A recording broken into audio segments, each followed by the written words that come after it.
社のでお伝えします。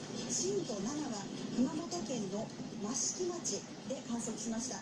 震度7を熊本県の益城。走る方は十分注意していただいて、ゆっくりゆっくりと運転していただきたいと思います。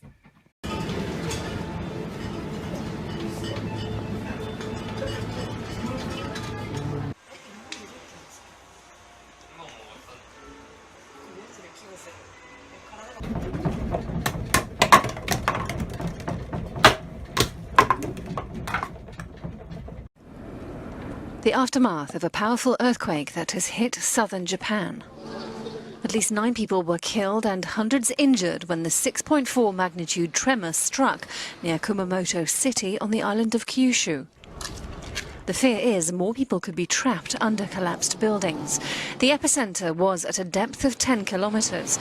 The initial quake was followed by aftershocks measuring 5.7 and 6.4.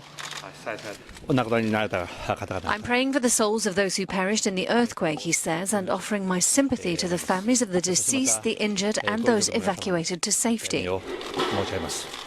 The government will do everything it can to rescue and help survivors. Our first priority is the safety of residents. People ran for cover as the quake struck. More than 12,000 homes have been left without electricity. Produce tumbled from shelves in shops. Officials say no damage has been reported at 3 nuclear plants on Kyushu and the nearby island of Shikoku. An estimated 3,000 troops, police and firefighters have been dispatched to the region from around Japan. The priority now is to help the 44,000 who've been left homeless, literally overnight.